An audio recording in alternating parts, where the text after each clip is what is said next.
नमस्कार दोस्तों। Billing app में डिस्ट्रीब्यूशन मोड के लिए ये एक डेमो वीडियो है। तो यहाँ पे आप देख सकते हैं ये आपकी बाय डिफ़ॉल्ट स्क्रीन है। अभी इसमें प्रोडक्ट मोड ऑन है। तो सबसे पहले आपको सेटिंग में जाना है। सेटिंग में जा कर के यहाँ पे एक फीचर्स का ऑप्शन है, इस पर अगर आप क्लिक करेंगे तो आपको यहाँ पे दिखाई देगा ये जो डिस्ट्रीब्यूशन मोड है वो अभी के लिए ऑफ है। तो डिस्ट्रीब्यूशन मोड में बिलिंग के लिए आपको इसको ऑन करना है और नीचे आकर के सेव पे क्लिक करना है। ये आपका प्रोडक्ट मोड ऑफ हो गया और डिस्ट्रीब्यूशन मोड जो है वो ऑन हो चुका है। यहाँ पे होम टैब है, जो मैंने आपको बताया कि ये आपकी बाय डिफ़ॉल्ट स्क्रीन रहेगी ताकि कोई भी आता जाता आदमी आपका डैशबोर्ड ना देख सके। उसके नीचे आपको डैशबोर्ड का ऑप्शन मिलेगा जहाँ पे आपको बिलिंग की टोटल जो इन्फॉर्मेशन है वो आपको यहाँ पे मिल सकती है। जैसे आपका टोटल बिल अभी तक कितना हुआ है, रिसीव कितना हुआ है, ओवरपेड कितना है या पेंडिंग वगैरह कितना है। देन यहाँ पे आपको कस्टमर का ऑप्शन मिल जाता है। यहाँ पे आप कस्टमर ऐड कर सकते हैं। सबसे पहले मैं आपको बताता हूँ डिस्ट्रीब्यूशन मोड का जो बिलिंग है वो किसके लिए है। अगर आपका बिजनेस जो है जैसे डेली डिलीवरी का है, जिसे आप दूध सप्लाई करते हो, पानी सप्लाई करते हो, न्यूज़पेपर वगैरह सप्लाई करते हो और महीने के एंड में आप डायरेक्टली बिल बनाते हो कस्टमर का, तो डिस्ट्रीब्यूशन मोड आप यूज़ कर सकते हो। और डिस्ट्रीब्यूशन मोड में आपका जो मंथली या 2 महीने का 3 महीने का बिल है वो एक साथ आप बना सकते हो और डेली उसको ट्रैक कर सकते हो, किसको कितना डिलीवरी गया, किसको कितना नहीं गया, ये सारी चीज़ें। तो ये होता है कस्टमर बेस पे। तो सबसे पहले आपको कस्टमर ऐड करना होता है। जैसे मैं यहाँ पे एक नया कस्टमर ऐड कर लेता हूँ। यहाँ पे आप उसका फ़ोन नंबर वगैरह जो बेसिक डिटेल होती है वो दे सकते हैं, मेल आईडी वगैरह, एड्रेस आप यहाँ पे देना चाहो तो दे सकते हैं। और इस कस्टमर को अभी कौन से प्रोडक्ट के लिए आप ये कर रहे, मतलब कौन सा प्रोडक्ट आपका ये कस्टमर ले रहा है। तो यहाँ पे एक प्रोडक्ट ऐड है वाटर जार का, वही हम सेलेक्ट कर लेते हैं। अगर हम चाहे तो दूसरा प्रोडक्ट भी यहाँ पे ऐड कर सकते हैं, लेकिन अभी फ़िलहाल के लिए ये ले लेते हैं वाटर जार। कितनी क्वांटिटी वो ले रहा है, जैसे बाय डिफ़ॉल्ट एक क्वांटिटी हम रख लेते हैं। अगर आपके कस्टमर के हिसाब से आप यहाँ पे डाल सकते हैं। अभी हमने ये प्रोडक्ट ऐड करते टाइम उसका रेट डाला था 20 रुपये पर पीस। तो अगर आप इसको ब्लैंक छोड़ते हैं, यहाँ पे कस्टम रेट का ऑप्शन है, इसको ब्लैंक छोड़ते हैं तो ये 20 रुपये के हिसाब से अलॉट हो जाएगा। अगर किसी कस्टमर को आप अलग रेट से दे रहे तो वो आप यहाँ पे मेंशन कर सकते हैं, तो ओनली उस कस्टमर के लिए वो रेट चेंज हो जाएगा। इसके बाद हम इसको ब्लैंक रहने देते और यहाँ पे ऐड कस्टमर कर देते। तो हमारा ये 20 लीटर के जार के लिए डेली 1 क्वांटिटी वाला ये कस्टमर बन गया। तो यहाँ पे जो है हर कस्टमर का आपको एक अलग पैनल यहाँ पे शो करेगा, जिससे आप हर कस्टमर की बिलिंग अलग अलग ट्रैक कर सकते हैं, उसके लिए बिल जनरेट कर सकते हैं और उसका जो भी सारा कच्चा चिट्ठा है वो देख सकते हैं। यहाँ पे अगर आप देखेंगे तो ऊपर आपको जनरेट बिल, एडिट और इसके ऑप्शन दिखेंगे। एडिट में से आपका कस्टमर एडिट हो जाएगा। यहाँ पे आपको मंथ दिखाई देगा कौन सा शुरू है अभी। इसको चाहे तो आप प्रीवियस या नेक्स्ट करके या यहाँ से सेलेक्ट करके आप मंथ चेंज कर सकते हैं और उस मंथ का बिलिंग आप वहाँ पे कर सकते हैं। अभी नीचे अगर आप देखेंगे आपको ओवरव्यू, यहाँ पे डिस्ट्रीब्यूशन, बिल्स और पेमेंट्स, इस टाइप के 4 टैब आपको दिखाई देंगे।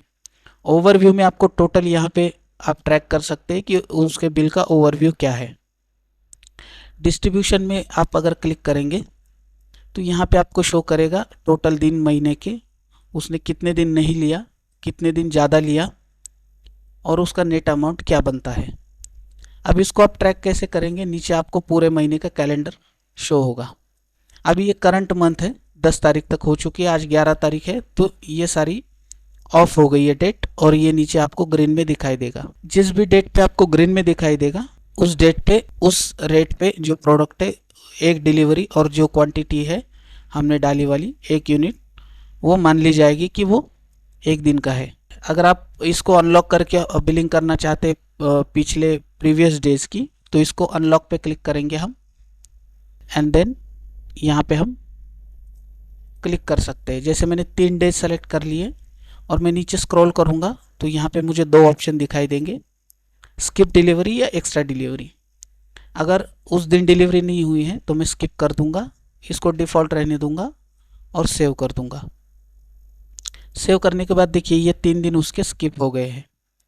मैं फिर से एक बार अनलॉक करूँगा और 5 तारीख, 6 तारीख, ये 2 डेट सेलेक्ट करके मैं यहाँ पे एक्स्ट्रा डिलीवरी पे सेलेक्ट कर लूँगा और इसको सेव कर दूँगा।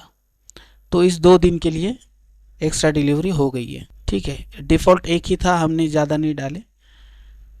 अब मान लेते हैं 16 तारीख को और 17 तारीख को हम फिर से एक्स्ट्रा डिलीवरी कर देते हैं और क्वांटिटी जो है उसको बढ़ा देते, जैसे 6 कर देते हैं। तो टोटल 12 पीस 2 दिन के उसके एक्स्ट्रा डिलीवर हो जाएंगे। तो सेव कर देते हैं।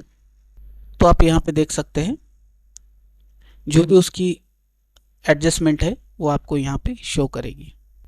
अब चलते हैं डायरेक्टली उसका बिल जनरेट करते हैं। वो आप यहाँ से भी कर सकते हैं और चाहे तो यहाँ से भी कर सकते हैं।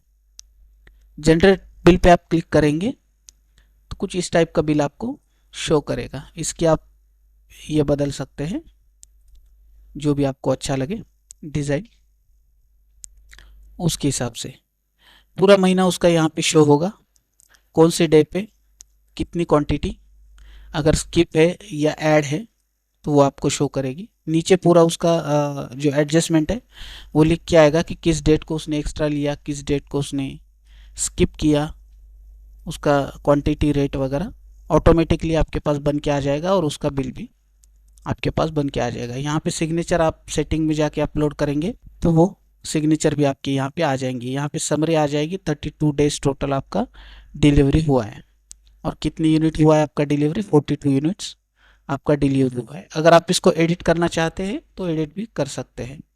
इसको आप सेव करेंगे तो ये बिल सेव हो जाएगा। अभी बिल सेव हुआ है लेकिन बिल अगर अभी तक पेड नहीं हुआ है तो यहाँ पे आपको नॉट पेड दिखाई देगा। जैसे इस बिल के लिए आपको पेमेंट मिल जाता है तो आप इसको पेड में कन्वर्ट कर सकते हैं। इसका आप प्रिंट निकाल सकते हैं, एक्सेल में PDF वगैरह आप इसकी बना सकते हैं। मैं यहाँ पे नॉट पेड पे क्लिक करता हूँ, तुरंत ये पेड में कन्वर्ट हो गया। अब चलते हैं वापस कैलेंडर पे। कैलेंडर पे क्लिक करेंगे, ठीक है, ये आ गया नेक्स्ट मंथ। तो हर महीने का बिलिंग आप यहाँ से इजीली कर सकते हैं।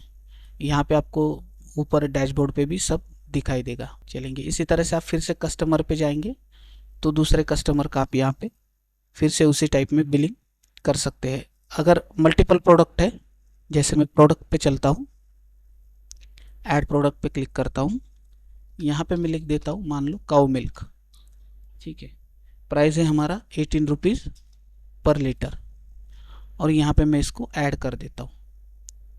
अभी फिर से हम चलते हैं कस्टमर पे, ठीक है, यहाँ इसको हम व्यू पे चलते हैं और इस कस्टमर को एडिट करते हैं और यहाँ पे इसका हम प्रोडक्ट चेंज कर देते हैं, डेली क्वांटिटी चेंज कर देते हैं और अपडेट करते हैं।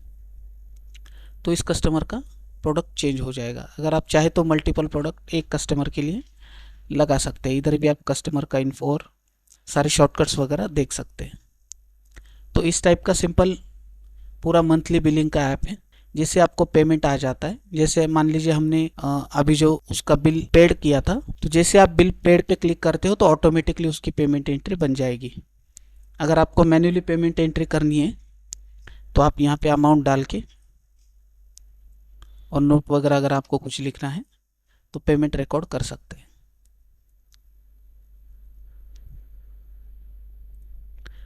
यहाँ पे सारे बिल शो करेंगे। यहाँ पे एक्सपेंसेस का टैब है, यहाँ पे आप अपना एक्सपेंसेस वगैरह जो भी है वो ऐड करके ट्रैक कर सकते हैं।